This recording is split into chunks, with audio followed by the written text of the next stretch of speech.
crochet crowd. Inspire, create, and celebrate. Let's learn something. Welcome, Crochet Crowders. I'm your host, Mikey. Today I want to demonstrate and show you all my goodies. And this is a finishing technique tutorial. So here's an example where the wrong color was chosen to sew together. So I decided to ram it through with all black.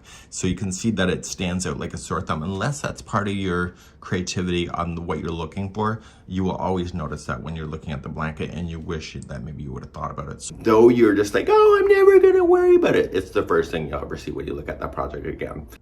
So you have to choose a color that is already being in play.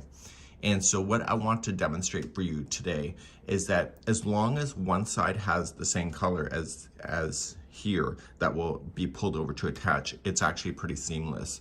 So you could use pink and actually travel this and continue all the way up through the black into this area because this side is pink. Where it gets kind of dicey is that when it changes out like this, what color would you use in order to put it together? You would use the blue or the pink here if it was the same row height, which it's not, it's off by 1. So you'd use the blue. You would use the black for the black section, and you can take it all the way to where the black ends. I would use the same color then to pull it together like this. So let's do a demonstration on how to put these things together. So cut a long enough strand with the color that you want to use to sew. And what I normally do is that I create a slip knot on the opposite side to where the needle will be. And I do it long enough so that I can hide this tail. And what I'm going to do is just let it hold to the side. And you're going to slam the other side of that same strand through a tapestry needle of your choice.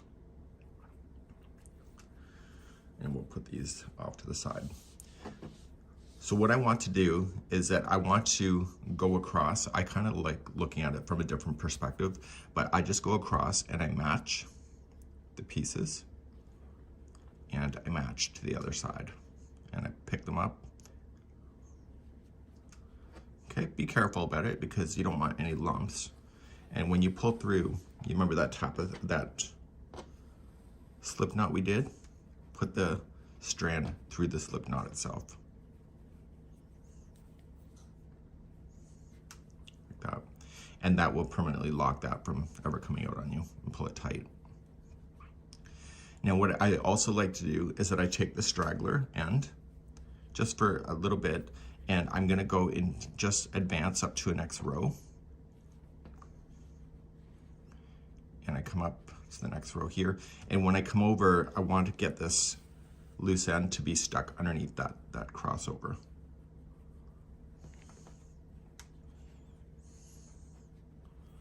So then I'm gonna come back to the side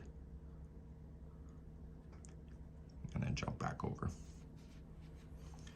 Now, as I promised in the kind of the lead into this, is that because this side is all pink,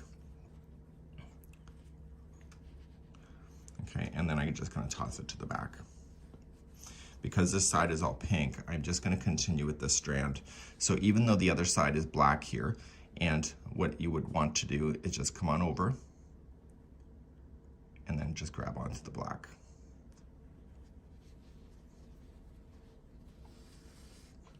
So could I have used the black and sewed it to this pink?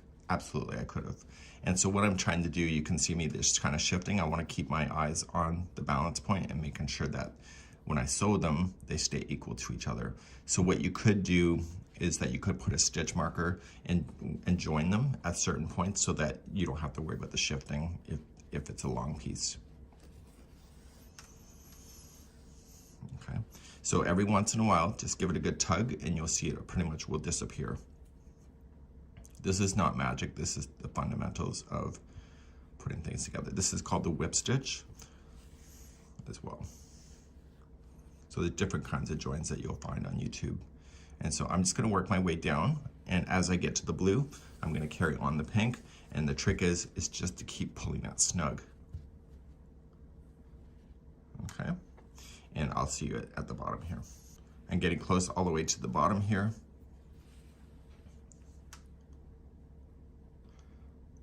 And I'm just coming all the way to the end. And so I will want to tie this into a knot. So I capture it into a knot. And what I do is that I turn it to the back side and I finish it off on the back.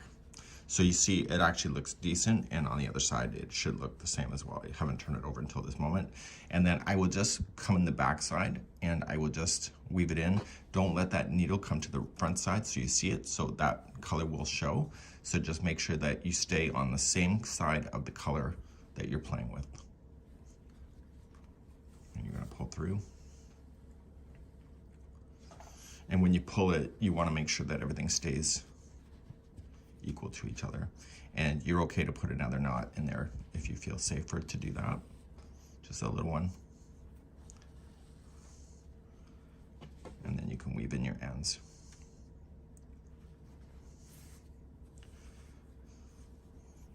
Okay, so that would be a great little technique to know, just in case you're joining colors that are different on either side of the join.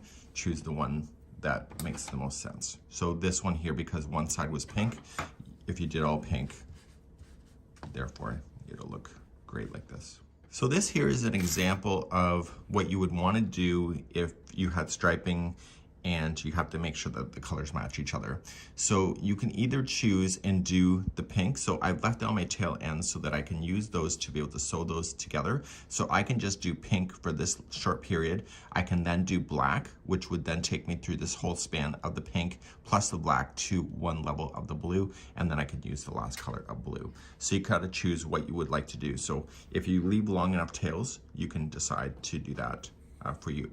So let's pretend, and let's not really pretend, but let's show you. And I'm just gonna use the pink of the tail end.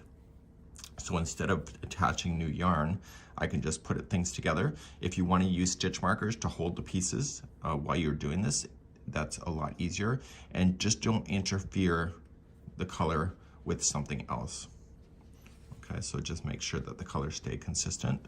And I'm just gonna go down backwards this way. So yes, in this particular case, instead of one strand joining everything, you have to choose the individuals if you want to keep the look to be seamless with each other. On a wearable, you would want to do something like this. So I've already shown you how to weave in your ends on the back. So now the pink is attached. So now I'm going to choose the black, and I'm going to choose the black that's furthest up here. I left the tail end, and I can weave in my other ends later. So sometimes you just don't know until you're into this thing what tails you would use, so you just leave a little bit extra left over. And I'm gonna use the black, and I'm gonna come all the way down here. So I'm gonna come across, and I'm just gonna grab the first blue and jump across to the black just to secure it.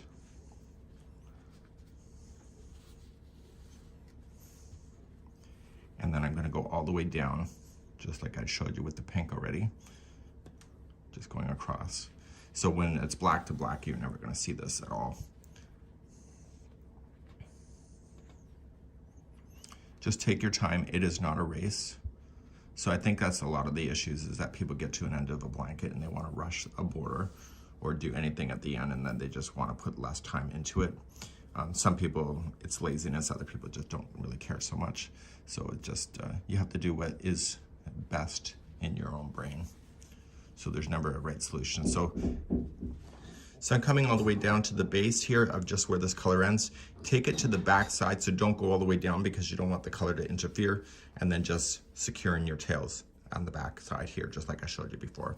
So just make sure that everything looks decent, and we're gonna continue then up into the blue.